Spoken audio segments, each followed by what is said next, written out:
So I don't know if people remember during the heyday of the pandemic and all the cycles of lockdowns and the craziness with COVID, that there was a bunch of bogus stories reported in the media.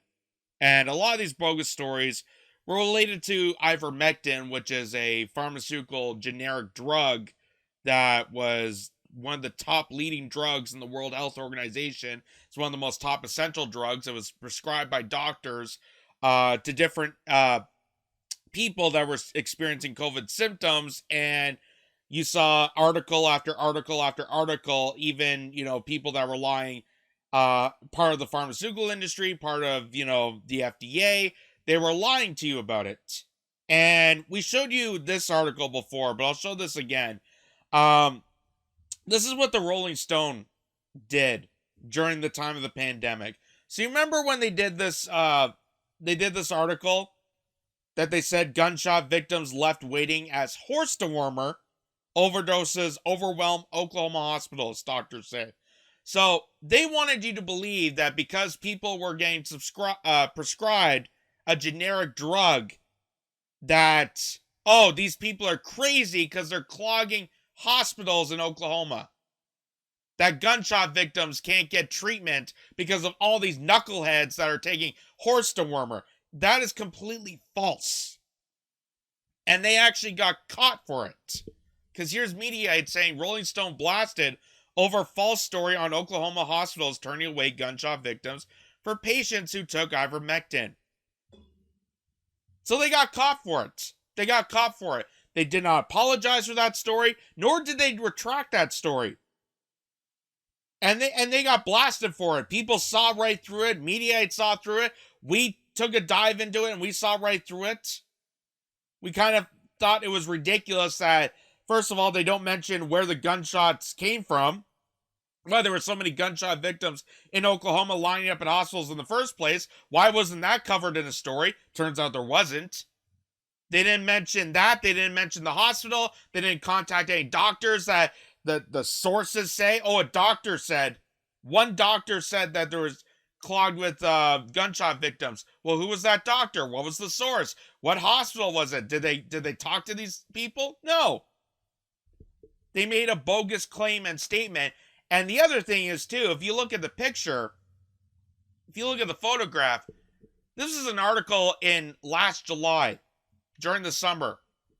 So why are these people in like burqa coats and winter jackets? In Oklahoma. Oklahoma in the middle of the summer.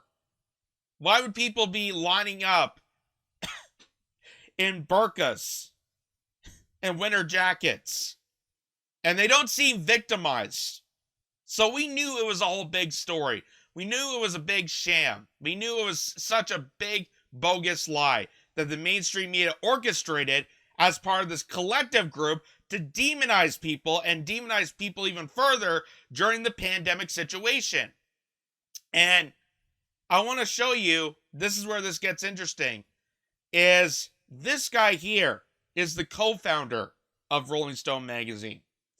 So his name is Jan Winner. I think that's how you pronounce it, Jan Winner.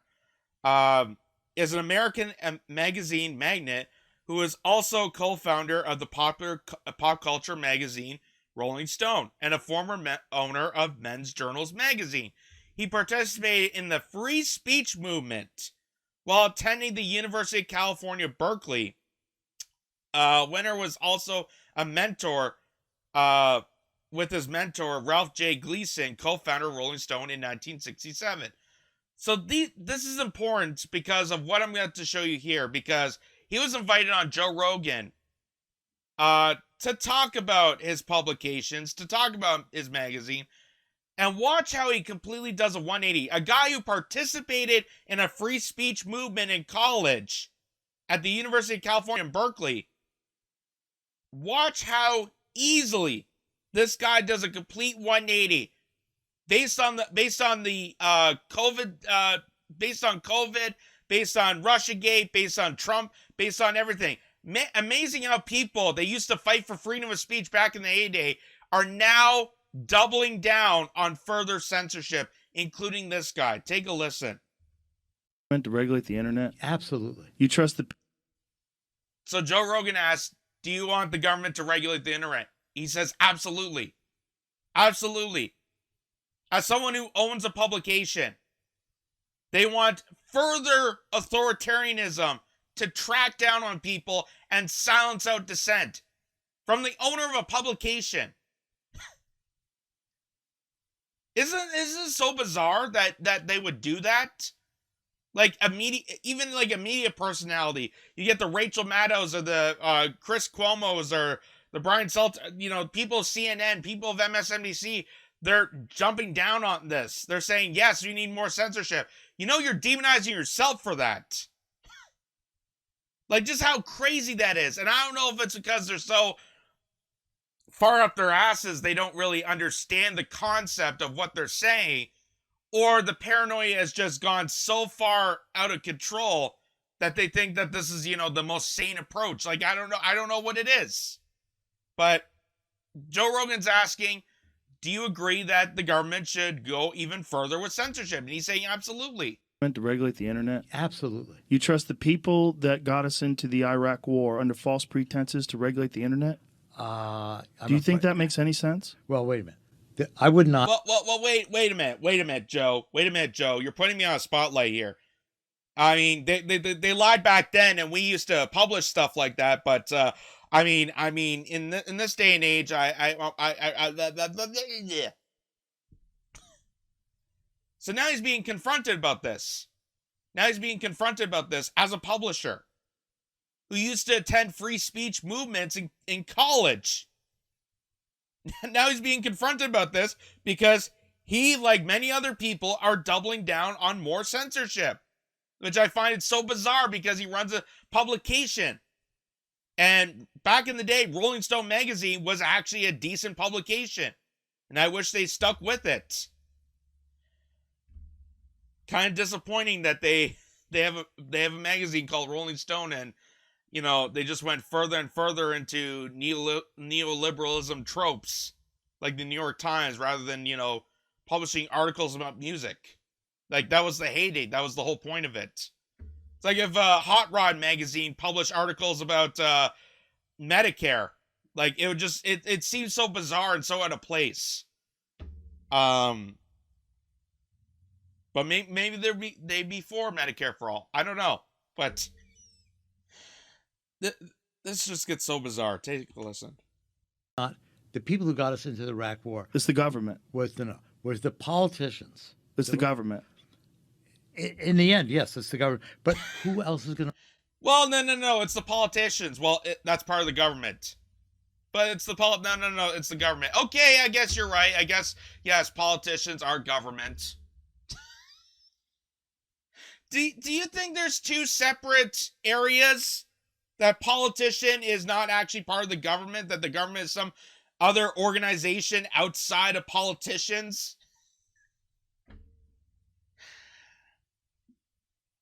Like, what construct is going through your head right now to twist your logic on this? Well, I guess they lied then, and yeah, they're politicians, and yeah, the government lied about that. But, they're going to be truthful about tracking down misinformation. Which, from human history, the government is one of the biggest perpetrators of spreading misinformation. The second is the mainstream media. And why? Because they're repeating the exact storylines and the exact agenda quotes as the government. They're stenographers for the government, for the feds, for the intelligence community, for the FBI, for the CIA, for the NSA, for the FDA, for every government organization. They're just repeating talking points uncritically. But if they're going to be in power and they're regulating the internet, they're going to regulate the internet in a way that suits their best interests. The same way they do with the banking industry, the same way they do with the environment, the same way they do with energy, the same way they do with everything. What represents their interests? There's one corrupted institution, another corrupted institution, another corrupted institution. So, in Rolling Stone's case, what's one more? What's one more that we can have the Board of Misinformation or whatever crackpot theory Joe Biden had in store where he got, Homeland Security a branch off to, track down wrongful tweets that turned out to be bogus. It turned out to be stupid. It was a waste of time. It was a waste of energy. Like, it was just so stupid. But he's gonna double down on this. He's gonna double down and say, well, they're sociopathic liars, but we need those sociopathic liars to decide what we need to say and think. Instead of, I don't know, critical thinking, use our own logic. Having our own brains and decency. God, imagine people actually thinking for once. You're talking about so much money involved in disseminating information in a very particular way. The richest companies in the world right now are the internet companies are rich beyond belief. Yeah, but it's a disruptive thing that has never existed before. I think it exists, and I think where we're at is where we're at. I think we need to move forward collectively as a country with an ethic that respects truth and that it appreciates opinions and reality and an understanding of things that's not necessarily possible with corporate interest involved in the dissemination of information. But there's no way. Joe Rogan. I gotta love Joe Rogan. Because literally he's the most calmest person when he's having an argument about this. And literally it shouldn't be an argument, but he's making an argument case about this. And he's exactly on point that the fact that corporate control of narratives, corporate control of people's opinions and people's, speech and ideas and thinking is just, there's no good rational solution out of that. There's no good reason for it. That most of human civilization, as far as I know, going through, history books and the times we went through all through human history, we honored people that had these discussions. We honored people with different dissents and different viewpoints and opinions, and we grow from that. Why? Because we grow from conversations. We grow from debates. We grow from arguments. We grow from having discussions like this.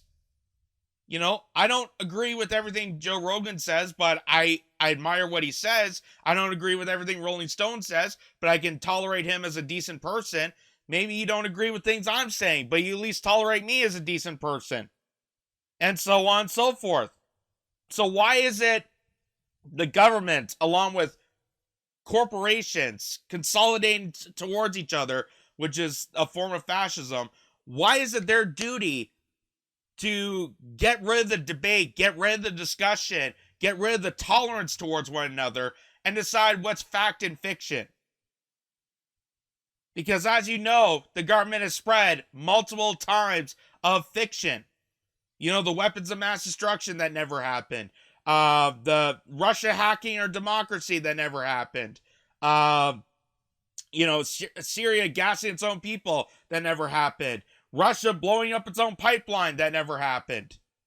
And we did it. We were the ones that did. We even admitted to it, but they still want you to believe that Russia somehow did it, and they're silencing out people that are questioning it.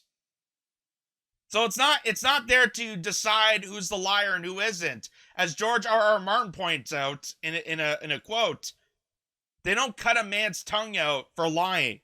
They cut a man's tongue out because they're afraid of what he says next. They're afraid of what people are thinking. They're afraid of what people are going to say next. And they're realizing that people are waking up to realize that the government are full of liars. They're full of corrupt people. They're full of nefarious sociopaths that now want to control the discussions that are being said on the internet and social media and other places. To do that except through the government. There's no way that you can do that except through the government. Why is that? Human nature is not going to change. But the government's not going to change either. But the government is capable of change. Okay, look, the government regulates, for example, the food supply, or it can regulate. Let's take the food supply. Yeah, the Department of Agriculture. Why have they let Health glyphosate infestate all of our foods?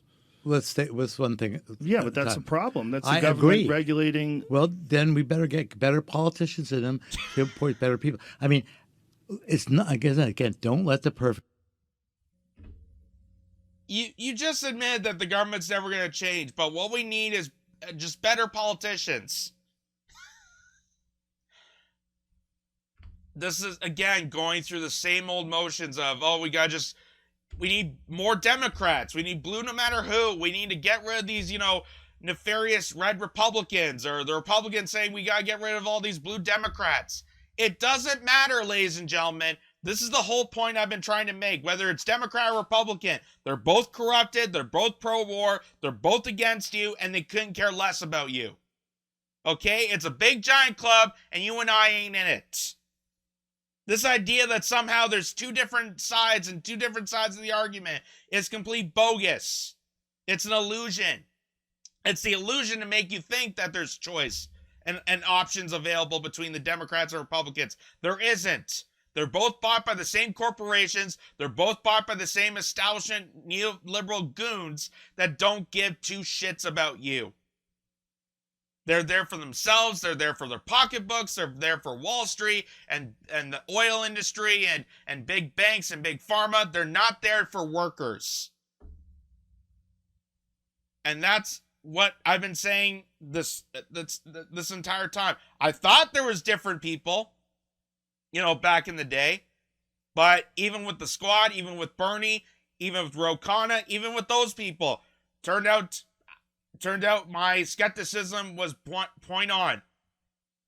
That there's no change. There's no change whatsoever. But he's saying, we got to elect different people. We just got to find the right politician to get in the same corrupted party and change things around. Never going to happen. To be the enemy of the good. Right. Okay. So let's take the SEC or take the Food and Drug Administration, which regulates big pharma. On the one hand, we've got a very safe supply of drugs in this country. Safe? Drugs are tested. You don't get too many bad drugs, prescribed drugs. 25% of all drugs approved by the FDA get recalled. They also tried to hide up all of the ingredients and side effects of the COVID vaccines. Do you think that's a safe move? Did they do that because the vaccines are so safe? They were trying to hide the information about the vaccine, which I think is vital to anybody that's about to get this booster or not get this booster. It's vital to the general public to know exactly what they're getting injected into their body. They hid that away from the American public, and then they tried to have the Supreme Court hide and disclose that information, not for another 80 years. They tried to hide away, lock it up, and make sure people were not able to see it, not be able to understand it, and not be able to sue if something actually happens to them. That's the pharmaceutical industry. That's the government regulation entwined with a corrupted institution. And he's saying that, the FDA makes sure we have good, safe drugs. And Joe Rogan points out 25 of them were recalled. 25% of the drugs were recalled. And you realize it's the same FDA that calls ivermectin a human-based drug invented by humans, consumed by humans, and is on the top of the World Health Organization's top essential drugs as horse dewormer. They lied to you relentlessly about it. This is the twisted bullshit mind scrutiny that these people have. And this is a guy who, again, rallied in free speech rallies in California at Berkeley. The same person who went in protest for freedom of speech in college is now doing a complete 180 because Trump and COVID and things that made him so paranoid and so freaked out and fear-mongered that he's been propagandized to think that this is the correct move. That he's doing everything against his own nature. Even for a publisher. He's saying that the government needs control over his publication. a publication that he co-founded and rose to this occasion. Now he wants the government to take over that. The corrupted government institution that he used to write about. He used to write articles criticizing the government. Just how crazy that is. And here's just another few examples here. So, Rolling Stone again. This is how they've done a complete 180. They're just now garbage because of stuff like this. They say Twitter has permanently suspended Marjorie Taylor Greene's personal account for repeatedly pushing COVID-19 misinformation. And this guy, Frank Fazili,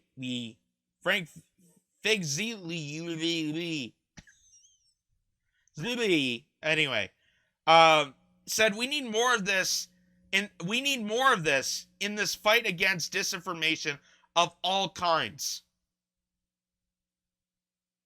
He doesn't even know what the disinformation is, but he's just retweeting that, saying that, oh, Marjorie Taylor Greene, because she's a Republican and because Rolling Stone said she published misinformation, that I just got to go along with it.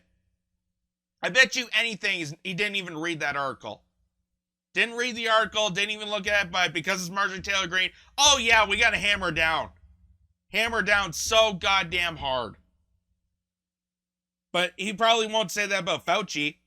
He won't say that about Bill Gates. He won't say that about Dr. Collins, who has lied, manipulated you on a massive scale. Lied to the masses. Lied to the entire nation repeatedly. They're serial liars. And who is that person? Well, Glenn Greenwald points out, this is a perfect expression of the ethos of modern-day American liberalism. A former high-level FBI official, now, needless to say, working for NBC and MSNBC, beloved by liberals, cheering the censorship by big tech of a member of Congress and demanding more of it. Those are the kind of corrupt people that Rolling Stone is now applauding for even further censorship without any critique whatsoever. And they're trying to make Joe Rogan, who's calmly making excellent points and facts, seem like the crazy one. I'm really surprised that the Rolling Stone guy didn't try to use ivermectin as a scapegoat. Just point Joe Rogan. Oh, you took horse to wormer, so your opinions don't matter. You're racist. You're homophobic. But there you go. Just kind of the bleak future of dissent and information in the era of the information in 2022. I never thought it would get to this point. I never thought it would get to a point where we're now deciding who gets the right to post and who doesn't. Like, it's just unbelievably insane. Unbelievably insane. In this time and era. Like, we have the information at our fingertips. We have the whole world connected through social media, through many platforms, and it's supposed to bring us together and supposed to, unite people and share and discuss and value each other's opinions. Now all of a sudden, that's all bad in 2022 and going further down this rabbit hole. Why? Because we have corrupted institutions that want control of the narrative so that they can get away with their crimes. Because they're afraid of people with knowledge. They're afraid of people and what they're going to say next. So they got to rip out their tongues, take it down their social media, take down their platforms, their videos, whatever, to make sure they don't say another word. And you're claiming these people as heroes. People are claiming censorship as the smart move way to go. Which, if you've ever looked at anywhere in history, through the Dark Ages, through World War II, through the fascism of Germany, the fascism of Italy, the fascism of the Soviet Union, censorship never, ever goes well. Never, ever goes well.